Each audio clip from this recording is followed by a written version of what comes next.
Welcome back into the GSMC Sports Podcast brought to you by the GSMC Sports Network. We're now going to be talking about this idea that is floating around about the fact that the Boston Celtics may be in for a rude awakening when they make the NBA Finals after having a path that has been admittedly littered with injuries to opposing teams throughout this run. Of course, no Jimmy Butler or Terry Rozier for the Miami Heat in round one, no Jarrett Allen for the entirety of the Cavaliers series, and Donovan Mitchell going down after game three, and now following game two, seems like Tyrese Halliburton is going to be out for the series. I have a really hard time imagining that he's going to be back for tonight. We still don't have any official word on it just yet, but having this re-aggravation of an injury that kept him out for a while during the middle of the season, the idea that he is going to be able to make this recovery, I am skeptical. Now, hopefully he can, for, his own sake, but I don't necessarily feel great about that just yet, which, these are all very significant injuries to be piling up in favor of the Boston Celtics. And like I just said, seems like the Celtics are the only team that doesn't get to benefit from the sort of injury excuse, because Kristaps Porzingis is absolutely a very valuable piece of their roster, and they have been without him. And it's been pretty clear through the past couple rounds that they really don't have depth at that center position. Al Horford has been, he's had the hustle plays throughout his time here, but he's been getting left wide open in the majority of these games. If you are sort of looking at the box score of game three, and you can even go back to game five as well of the Cavaliers series, of why is Al Horford attempting 12 three-point shots? It's because every single one of them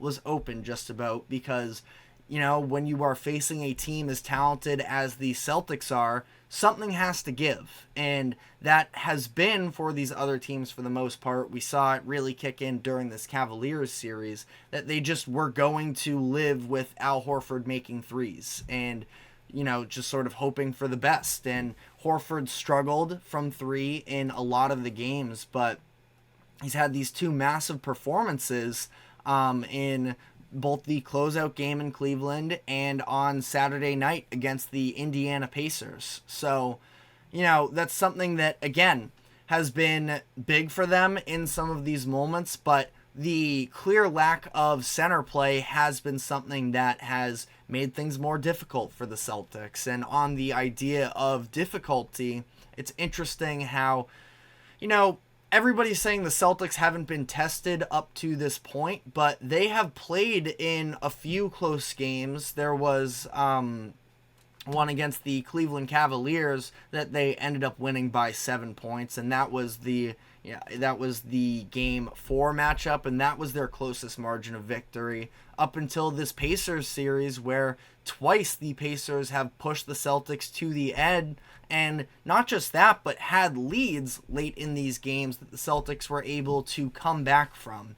And like I mentioned before, I don't think those comeback wins are ones that the Celtics pick up in, previous years. I think that they have sort of evolved as, the lack of stagnancy. And again, even during the regular season, this was an issue. So if we do get to a point where some of these, crunch time possessions take place and it seems like the Celtics offense sort of tightens up, I wouldn't be surprised necessarily, but it's looked really good in these past couple games. And, even when you go back to game one and Jason Tatum misses that wide open three from the top of the key, it was a wide open look that was generated off of making different passes. And, I just think that the ball movement has been much improved for them, that is something that you have to feel good about. But at the same time, the idea is that they haven't played. So I think that those are challenges. Those are tests to be able to win those types of games,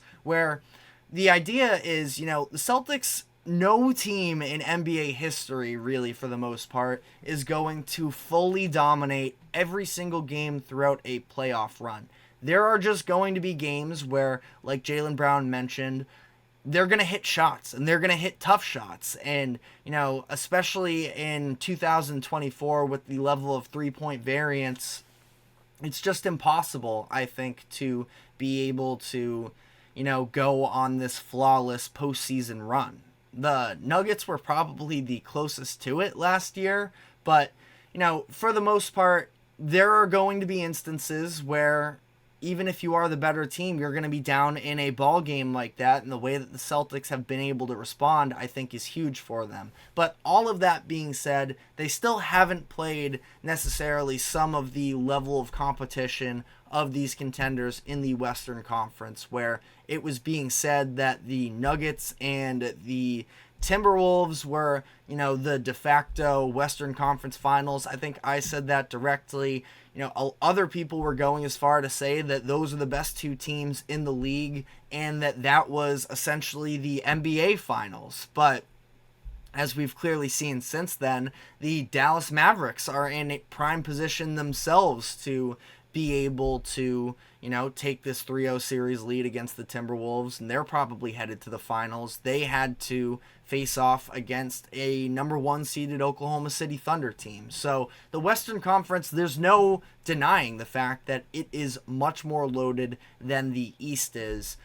And there probably aren't all too many things that the Celtics can necessarily take in terms of their success in these past few series as what can they apply to when they play against the Dallas Mavericks, because frankly there's nobody even close that they've played except for Donovan Mitchell, who did play in those first 3 games, in terms of the level of shot creation though that is similar to Kyrie Irving and Luka Doncic. And I will say this, there is an idea that the Celtics are only in this position because of the injuries to other teams.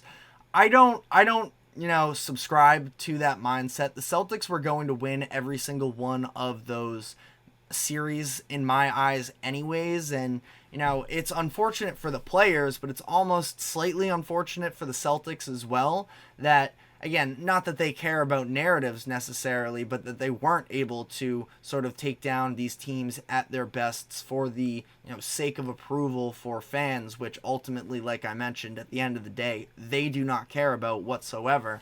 But, I still think that when you look back to last year's playoff run for the Celtics, even though they were far and away the more talented teams than the Atlanta Hawks in the first round and the 76ers in the second round, they still messed around in those series and gave games away. The Hawks pushed them to 6, which was ridiculous because that should have never been the case. The 76ers were better than the Hawks were, but it should not have taken 7 games, and the fact that the Celtics had to come back down from a 3-2 series deficit to pull that one off. So Celtics look miles better than they did last year in the playoffs, and like I mentioned, doing so without, you can debate, honestly, who is the third best player on the Celtics, but one of their key starters in Kristaps Porzingis. And like we saw from Saturday night, the bench production for the Celtics is not super reliable, where Peyton Pritchard has been the one who has given them the most. He only scored 2 points on Saturday, but even still, once this gets to a series against the Mavericks, presumably, I don't know how much he's going to be able to play, because I think that Kyrie Irving and or Luka Doncic are going to go at him repeatedly, which is something that we saw in last year's playoffs when Jimmy Butler just time after time hunted Peyton Pritchard. So he's a little bit of a question mark. Sam Hauser has turned into a massive negative for them, and he's somebody who was reliable for them, and his defense is fine. He's not a negative on defense, but he provides absolutely nothing on offense if he is not hitting threes, and he's getting some of these open looks, but he can't convert whatsoever. So, he's shooting. I'm actually surprised to see that his numbers right now are 35% from 3 during the postseason, because he's looked terrible throughout his recent games. And again, I like Hauser, but I don't know if he's really going to be able to get minutes. So, all of this, you can continue down the list. I think that Al Horford and, you can throw Peyton Pritchard in there. They probably have a 7-man rotation when it comes to this final series. And it does feel like the Mavericks have some more tools that they can kind of throw out there. Jaden Hardy, who I was definitely not expecting to be getting postseason minutes, but he's actually been a solid option for them. Tim Hardaway Jr., we saw him get hot for a quarter. I want to say it was the beginning of the Oklahoma City series, maybe game 2, that he had that big third quarter. Dante Exum, again, just sort of random guys that they can throw in there and can potentially get hot for them, provide a lot of energy.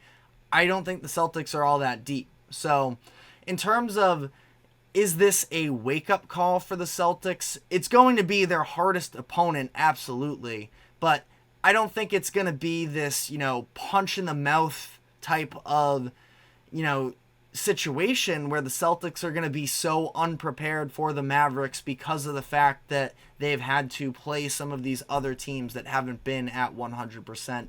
I think it's going to be a great series. Again, this is all presuming that this does actually take place. The Celtics have a chance to close out the Pacers tonight. The Mavericks have a chance to close them out tomorrow night. I don't see either one of these teams blowing the first ever 3-0 lead in series history, in the NBA history and sports history. Not in sports history because the Red Sox and the Yankees, but I think that ultimately here, the Mavericks can make things a little bit close here. I don't think they're going to get swept, but Mavericks seem like they can wrap this up in 5 or 6 games, and we should be on to an incredible finals. So let me know what your thoughts are in the comments section, but we're going to be taking our final break of the show now, and when we come back on the other side, I want to dive into the unfortunate news of Atlanta Braves star Ronald Acuna Jr. tearing his ACL that took place on Sunday afternoon. So we're going to be diving into how that affects his career moving forward, the Braves World Series championships, and some names that they could potentially look to go after in a trade to sort of revamp themselves and make up for his absence. But stick with us and we will be right back.